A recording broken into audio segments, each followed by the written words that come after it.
Pemirsa, Ketua Umum Partai Gerindra Prabowo Subianto menanggapi santai soal gugatan terhadap aturan masa jabatan Ketua Umum Partai dibatasi maksimal 2 periode.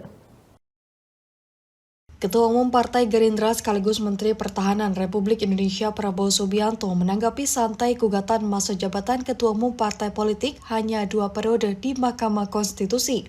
Gugatan undang-undang partai politik ini diajukan oleh 2 orang warga bernama Eliadi Hulu dari Nias dan Saiful Salim dari Yogyakarta. Prabowo Subianto menilai hal itu merupakan ranah partai politik. Menurut Prabowo Subianto, semua partai memiliki aturan sendiri soal masa jabatan ketua umum. Sebelumnya, 2 warga bernama Eliadi Hulu dan Saiful Salim menggugat pasal 23 ayat 1 Undang-Undang Nomor 2 Tahun 2011 tentang partai politik. Pasal ini mengatur masa jabatan ketua umum partai politik.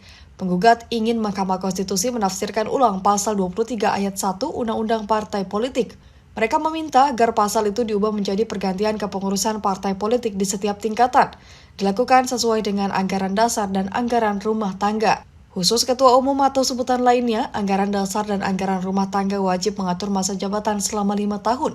Dan hanya dapat dipilih kembali 1 kali dalam jabatan yang sama, baik secara berturut-turut maupun tidak berturut-turut. Tim Liputan Berita Garuda TV melaporkan dari Jakarta. Pemirsa, Ketua Umum Partai Gerindra Prabowo Subianto menjadi calon presiden terpopuler pada Pilpres 2024 mendatang. Berdasarkan lembaga survei Populi Center, Prabowo Subianto meraih elektabilitas suara publik sebesar 96,8%.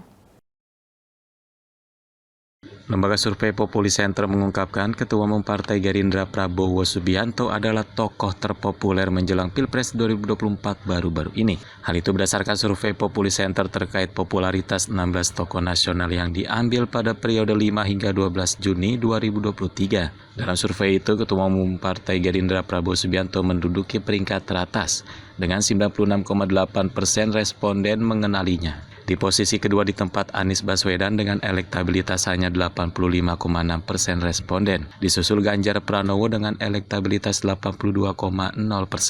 Adapun hasil survei diambil dari 1.200 sampel yang dipilih secara acak dengan menggunakan metode wawancara tatap muka. Tim Liputan Berita Garuda TV melaporkan dari Jakarta.